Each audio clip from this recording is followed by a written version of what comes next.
Hey listener, we would love it if you could take a quick moment to give our podcast a review on iTunes, Spotify, or leave us a message on our Facebook or LinkedIn pages.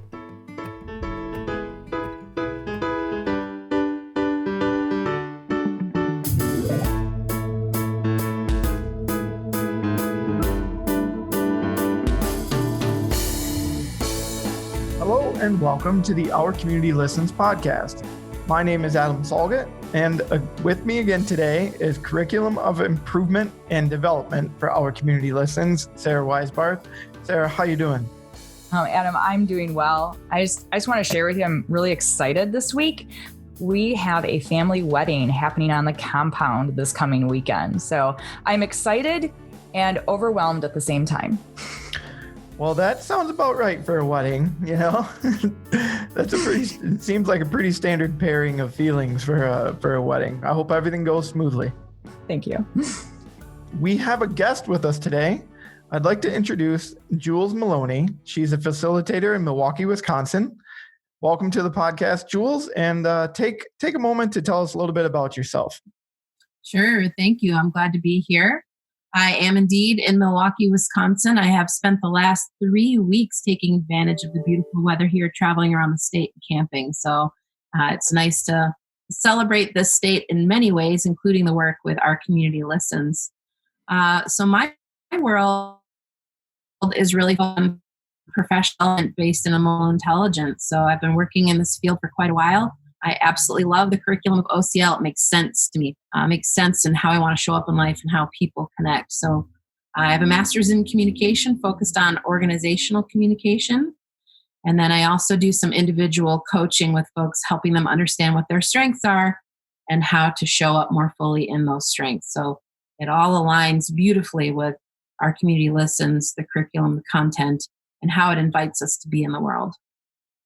It sure sounds like it does. Everything that you touched on there, the ability to connect, to get involved, and to reflect upon oneself, sounds like you're really melding your past years and your future years now with Our Community Listens.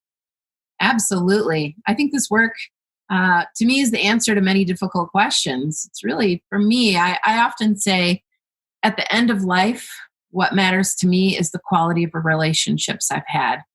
And this work helps me check in with, well, what are those relationships and how have I been cultivating them? And what do I want to do going forward? It really isn't about the status. It isn't about the stuff.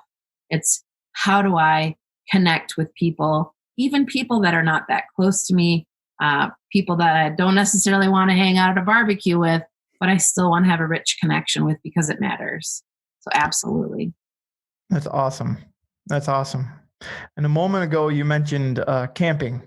Yes. Camping is something that I enjoy. And this time of year, in this fall season, is a time when normally my wife and I would go up north and go camping prior to 3 kiddos. So we don't do that trip quite as often now with the kids. But thinking about when we used to go camping often, it brings about a lot of feelings. And that's today's topic. Now, we're going to talk a little bit about feelings, and it's not necessarily going to be all warm and fuzzy, but I know we're going to touch on that a little bit. I'm going to open this up to Sarah, though, to pull it in and kind of direct us. Where are we going to start talking about, and how are we going to address this topic of feelings? Thanks, Adam. As our listeners know, we've been in the middle of a series around effective confrontation, trying to decide, should I confront? Moving through our 3 choices, our 3 moves about acceptance and agreement. We talked about that several months ago. That was a real tough one. If I'm going to ask for change, how do I ask for change in a way that values the relationship, like Jules said, and puts the problem outside of the relationship instead of in the middle of the relationship? And really just walking through. And one of the key aspects of effective confrontation is being able to identify a feeling.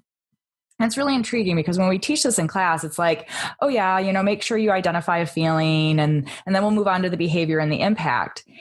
And for me, I feel like we just kind of skip past feeling other than trying to come up with the word, whether it's overwhelmed or excited or tired, thrilled, whatever the word is, we just move past feelings. And I think feelings have so much more about them. And that's why we invited Jules. Jules, with her background in emotional intelligence and quite frankly, just her presence and her brilliance. When we came up with this topic, I was like, we need some additional insight into the world of feelings. And Jules, in your introduction, you said how we invite people to be in the world, or how we invite others even to be with us. And I don't know if there's a question there, but I've been reflecting on that for the past moments of like, wow, like how I show up really does have an impact. And I'm guessing like how I show up is also related to how I'm feeling. Yes. Go on. It's so true. The question I like to ask, and I actually have this written, I have it on the wall, and in my workspaces, I put it up on the wall as well. And it says, how do you want to show up in life today? And it's an invitation to choice. You do have choice in how you want to show up. However, there might be things that influenced you before that very moment. I think about a commute I used to have going to work. It's a tough commute through the city. There was a lot of people who have a different interpretation of following the law than I do. And so, if I was running late or I got cut off or somebody ran a red light and I was not feeling safe, I might arrive to work feeling agitated. And so that's already influencing how I show up in life. So if I can pause for that moment and notice, how am I feeling? And connect with that and understand that and give it some attention, then comes my choice. What do I want to do with that? What do I want to do with this stimulation? Whether it's what we might call a positive stimulation or something that might have a negative connotation to it, which I do invite us to move past describing feelings as positive or negative. They just are. They're just a true experience we're having. But I can choose how I then respond. I might in that moment say, yeah, I'm noticing I'm feeling agitated at work because that drive-in was tough. There was a lot happening. And that's not how I want to start my day. I might take a few deep breaths and recognize that's done. I'm here. And now I have a clean slate in front of me. And that next person that passes me in the hall is probably going to have a very different experience of me having taken that pause versus me carrying in agitation from the drive-in. So really noticing the feelings, acknowledging the truth of them, and then I can use my mastery and my skills that we learn in this curriculum to choose how I behave next. It's not pretending that agitation doesn't exist. It does. I want to give it that space and then bring in my skills and move forward. So many things in there that have me wanting to ask you more. I want to start with that pretending aspect. This is probably an assumption or a belief system I have about the world. I think people have a hard time talking about their emotions. We have a hard time even acknowledging them. And I've even noticed for myself lately, a bias that I have. I've expertly labeled it the suck it up bias, where I feel like, okay, well, you're feeling that way, but there's nothing you can do about it. So just deal with it and suck it up. And I don't necessarily think that's the most healthy thing for me to be doing, or really for any of us to be doing, to dismiss our feelings. But I seem like we have a hard time acknowledging them. Yeah, when you say that sort of suck it up thing, my guess is that whatever is bringing forward that stimulation isn't going to go away. You're just moving past it, but it's still coming along with you and it's going to show up in another way. You mentioned before about sometimes skipping over talking about feelings. And it's my belief that in the cultural context, me growing up in this country, being an American, an average lifestyle, we did not talk about feelings growing up. We did not talk about feelings in school. My family didn't open up the door to help me understand all of my complex feelings. It wasn't a common discussion. And I think many of us now are really craving understanding that more. We get into adulthood, we have these complex relationships. We want to feel connection. We want to feel meaning and purpose, but we don't have the language to describe what's coming up for us and that maybe the tension we're feeling or the disconnect. And so it really is going back to, how do we understand our feelings? How do we understand ourselves? Maybe it's not just that I'm feeling glad. Maybe I'm feeling elated because I was able to be effective in my work in a way that I hadn't been before. Like how amazing that is to go from glad to elated, to get that specific in our feelings and being able to articulate that to not only ourselves, but others. So there is this important process of building the vocabulary. It does take time. And I'll admit, it feels weird. In the professional world, I'll hear people say, well, I don't want that touchy-feely stuff. There's so much about being effective in how we connect first to ourselves and then to others by first being able to name, what is this I'm experiencing? I'm noticing something in my body. It's a feeling. What is that feeling? Here's the word. Now I've got the word. How do I understand that word? How do I give it the space that it needs to just exist? Then I bring in the prefrontal cortex and the logic, and I get past that amygdala reaction and say, well, what do I do next? What are the values that are behind this feeling? How do I identify what it is that I want to do about this? Am I going to ask for somebody to see my perspective and come towards me as I come towards them? I'm going to ask them to shift their behaviors, to show up a little bit differently with the awareness of how I'm experiencing our interaction. So my whole point in this is that this is a lot of work. It may seem simple to just talk about feelings, but to me, it's really one of the most important things in building not only our sense of self, which would happen first, but the quality of relationships we want to have at work, in our communities, and in our personal lives. I'd like to ask the question about the differences between men and women when it comes to sharing of feelings and identifying of feelings. This past weekend, I read an article by a gentleman talking about his experience growing up and how, in sports, it was often said, rub some dirt on it. The concept of, you get hit by a pitch in baseball and you don't want to give the pitcher any gratification that it might have hurt you. So you run on to first.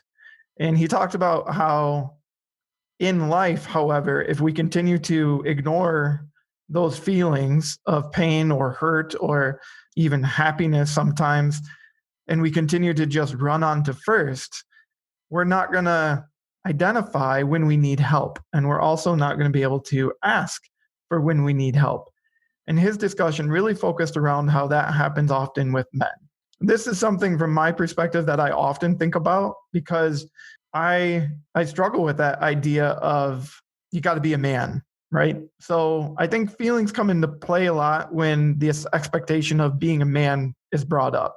The idea that you're not allowed to be vulnerable or you're not allowed to share what it is that you're going through.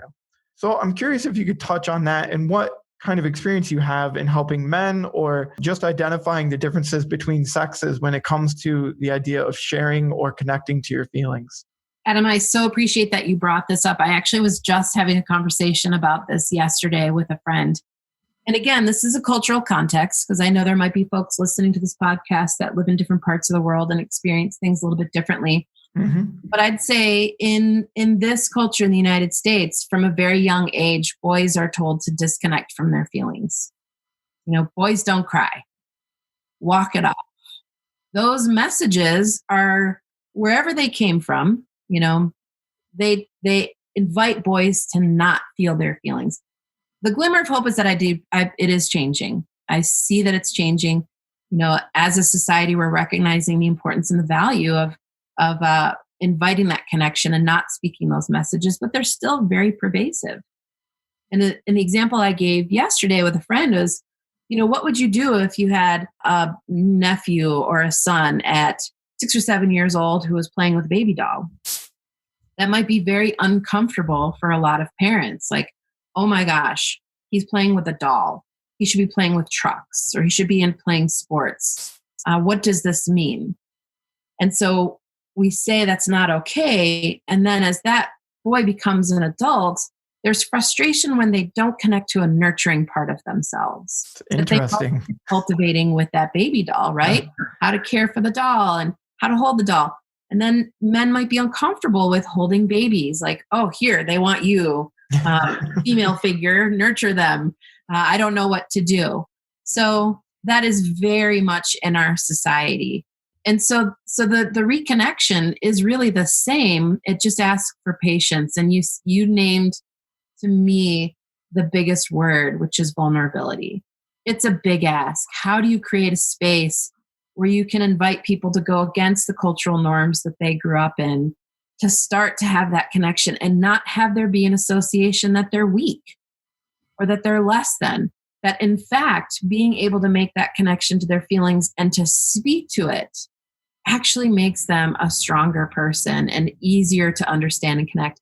And it's not assuming that women can do this naturally. That's not the case. Many people grow up in situations where they don't have that nurturance, they don't have that vocabulary, and they don't have that support. In fact, I think I've seen many situations when we look at the gender biases, that when a woman expresses her emotion, if it's a tender emotion, it's seen again as a weakness. But if it's a firm, clear, strong voice, then it might be judged as bossy or aggressive. And so how do we get past those judgments? Because here's the thing. Feelings are universal. Some cultural differences, but I know what it means to be experiencing deep grief. But Sarah and Adam, you might have each had a different life experience, but it brought you to grief. I may not have had that life experience, but I can connect with you in that place of grief, a deep sadness, deep mourning. Same thing with joy and play. Something might be happening for you where you're showing up, you're coming into a meeting that's kind of serious, and you have this lightness, you have this bounce. And instead of me being like, oh my gosh, what's that? I might be curious, like, I'm wondering what's happening in their world that's bringing them such a lightness to how they're showing up. That's that desire, to that curiosity to connect to these universal spaces. And here's an invitation for folks who are really wanting to build this understanding. So the first thing is just notice your body. Tune into the sensations in your body. It's giving you information. That's the beautiful things about our bodies. They're always telling us something. And it's often about a feeling.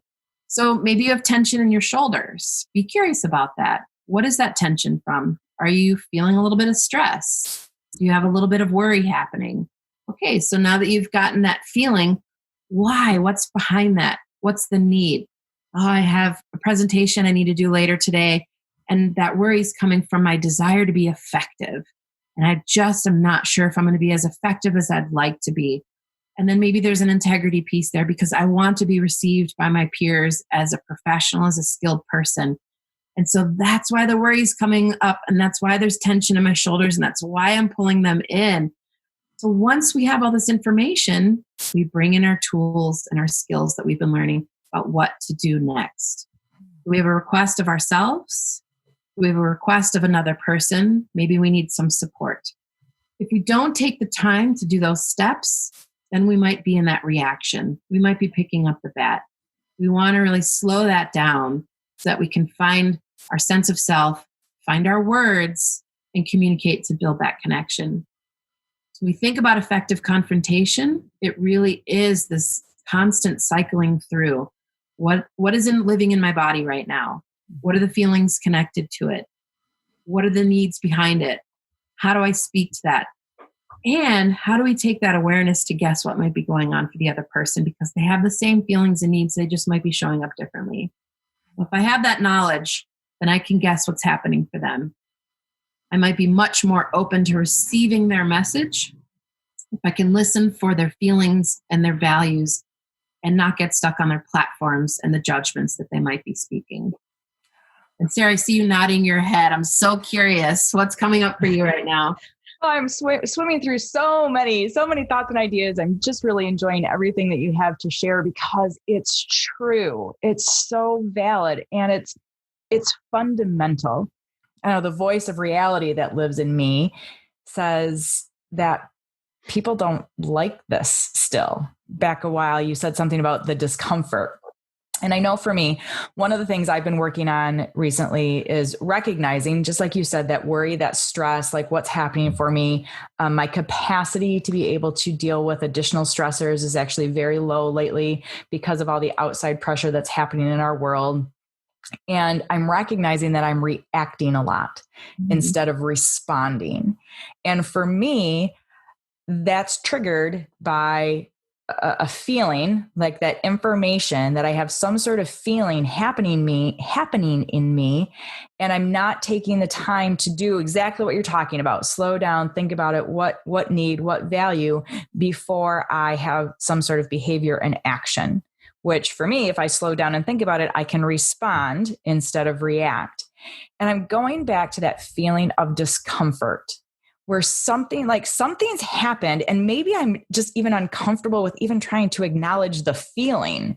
But there's that sense of like, I don't even know what, like discomfort is my best word for it. Like my gut's a little weird, and like my brain froze up, and I'm like, ugh.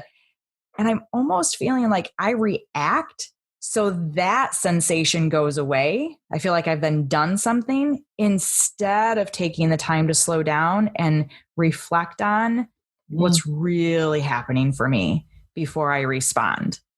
Yeah. You're smiling. I feel like this was totally my therapy session. Thank you. Things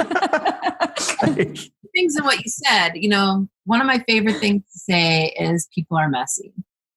And we don't get it right. We don't always have that ease and flow. And one of the things that I've learned from the OCL community that I use often is requesting for some space and grace and being messy, right? That phrase, space and grace, is so important to me, being able to acknowledge that. One of the things you were talking about too is how difficult it is to speak into this space. And that goes back to Adam's statement of vulnerability. What I have found is that over time, people see what I'm doing, and they'd rather have me when I'm trying than me when I'm reacting. We don't always get that. One might just judge me and dismiss me, but over time, people will see that attempt to be more skillful, and I find they give space and grace.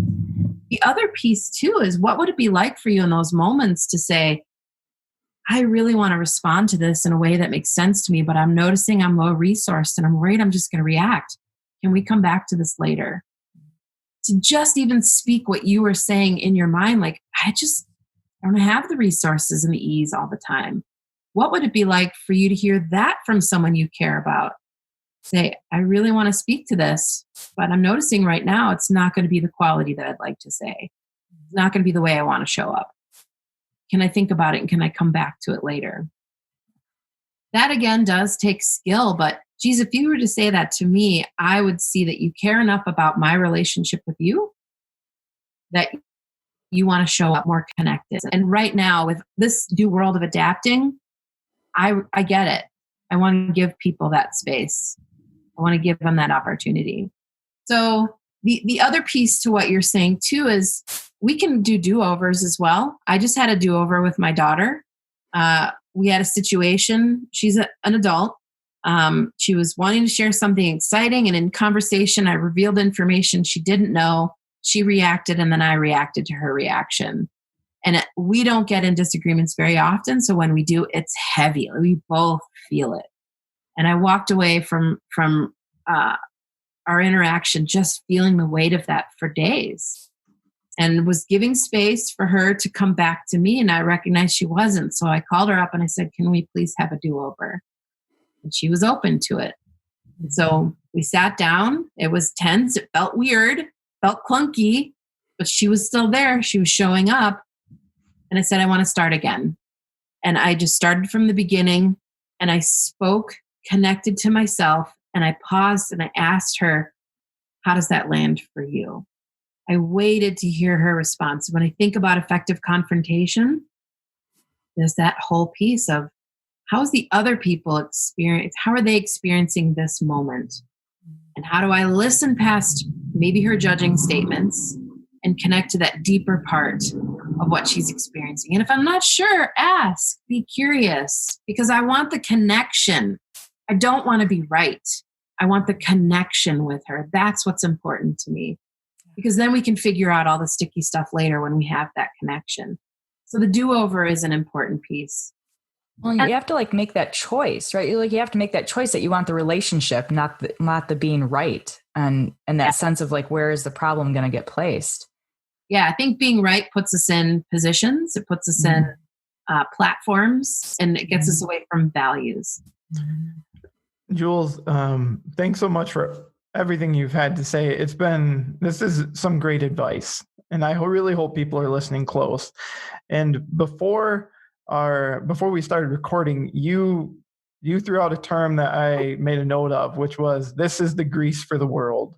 And the idea that it helps us move through judgment, and the idea of being able to connect through feelings.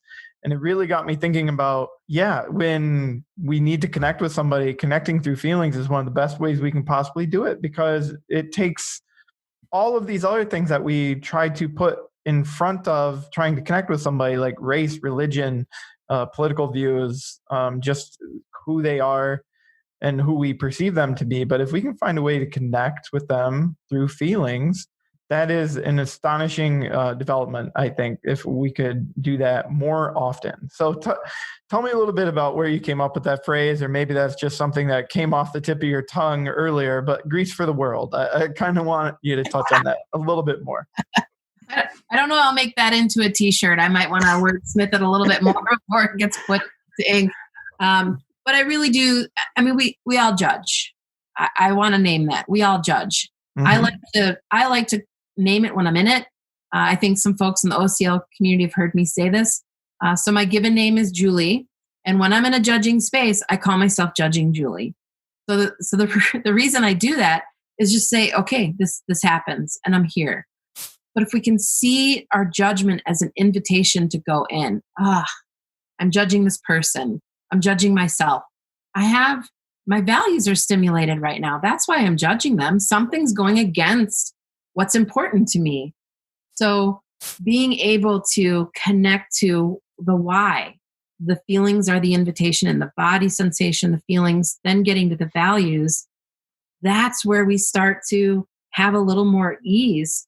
So I just really do want to say that again. Judgment is still going to be there. I don't know that we'll ever get rid of judgment as humans functioning in this world. But if you can change your relationship to judgment, and when you notice it, when you hear it or you see it in your mind, it's an invitation for self-connection. And then that's where things start to get going. That's when we can start moving past the stories and getting curious about what is my truth and what's the other person's truth. Because they're both true. They may be very different, but they are both true for those individuals. So I really do think that it is the grease or the secret sauce or whatever it is that helps us feel that quality of connection. And to kind of bring it back to something that Sarah said earlier is I think we have a lot of pressure in the society to be happy.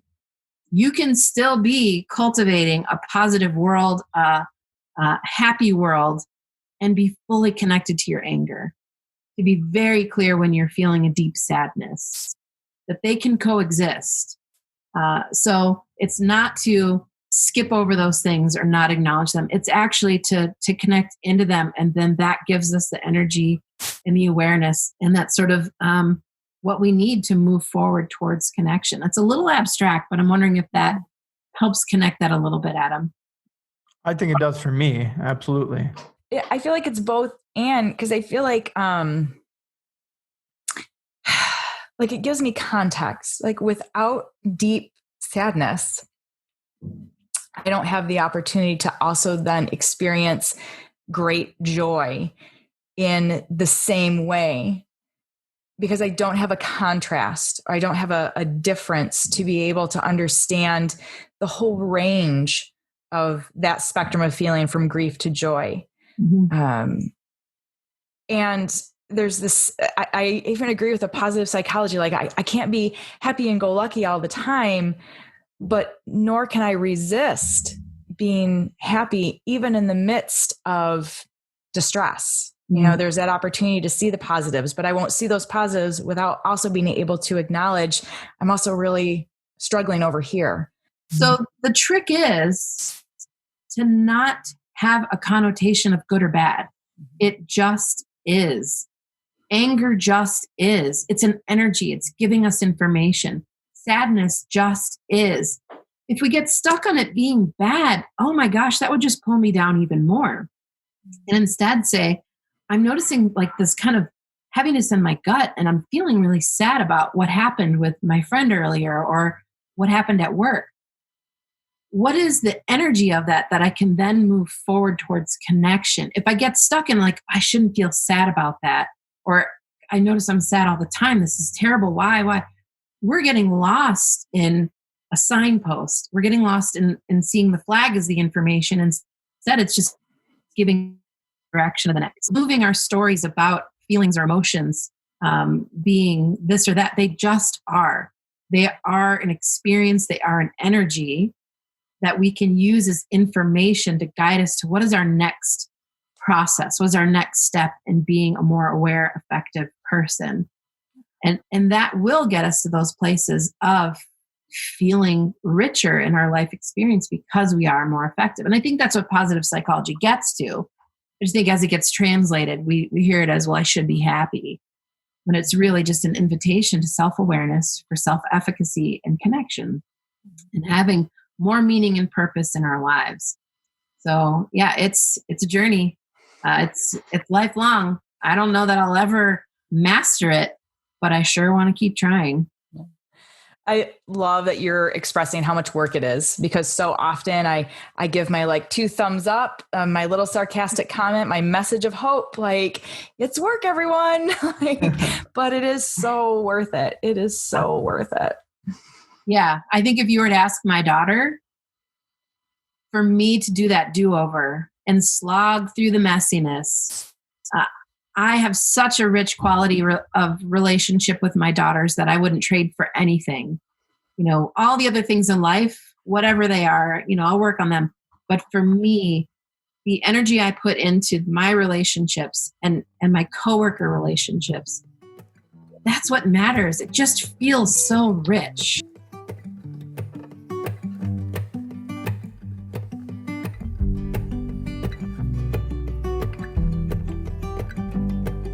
As we start to wrap up here, is there anything else either of you would like to add? I'll just say, I'm not going to share any key takeaways because I've had a real big aha in this conversation.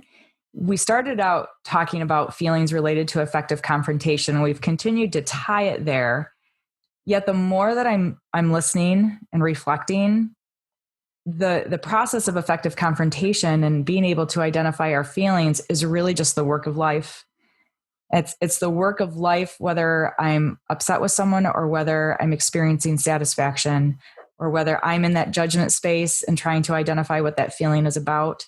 Walking through the steps of effective confrontation in my mind and engaging with people, talking about feelings, talking about behavior, talking about impact, that is just the work of life. It doesn't have to be tied to an effective confrontation. So that's my aha. Thank you very much for creating the space for me to have that moment. And chances are we're going to come back to another podcast to talk about that, because that's a thing. There's something there. That's my aha. So thanks, Adam, for asking. It was a way of being. It really is. It's a kind of consciousness that we get to. So it doesn't become compartmentalized or something that you turn on and off. It just is. But we do have the growing pains of getting there. And we do have the steps that we need to take to get there. So it does go beyond just using in confrontation. And I think what I would say too is what we've said many times in the world of OCL is, you know, can you get comfortable being uncomfortable? And can you recognize that there's so much value in being in this sticky place? And just each time be willing to stretch a little bit more. You know, and Adam, when you're talking about sometimes the cultural constraints of men and being a man and expressing feelings, can you find those people who you can do that with, where you can start to expand more and more into sharing those vulnerable spaces or speaking your truth, and getting comfortable with being able to do that, so it becomes easier and more of what you do. And then the other thing too is just make it easy. Get to know those feeling words. Look at each one.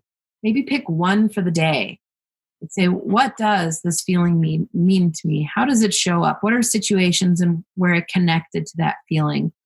So that when it shows up in your body or experience in the future, you can put that name right there. There's the language. I've got the word.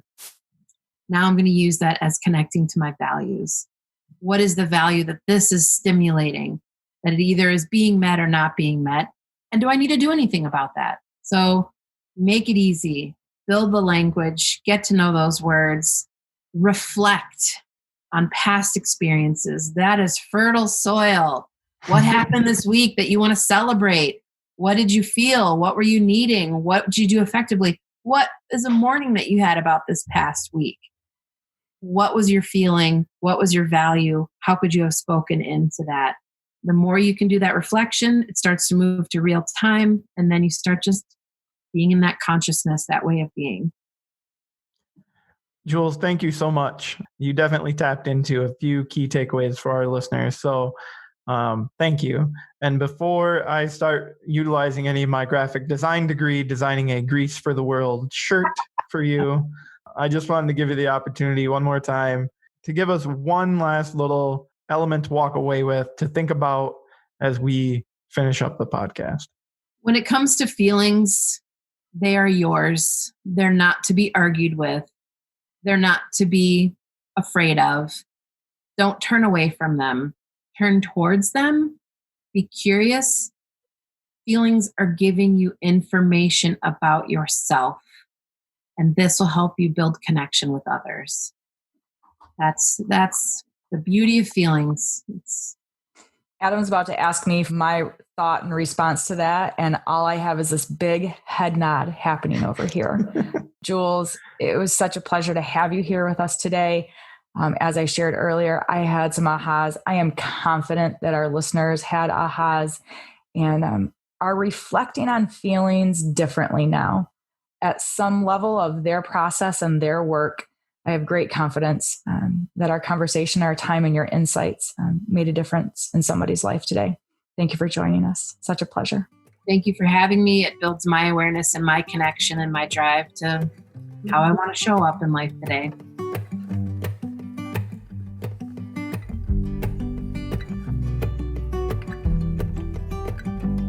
Sarah, I thoroughly enjoyed that conversation that we just had with Jules. Is there more ways for people to continue this conversation about feelings? I know Our Community Listens is doing a lot of different content out there.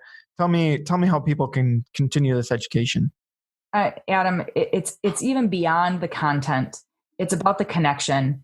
And we hit on that multiple times. So there are all kinds of opportunities for our listeners to connect with the material and connect with us and have a conversation, continue the conversation.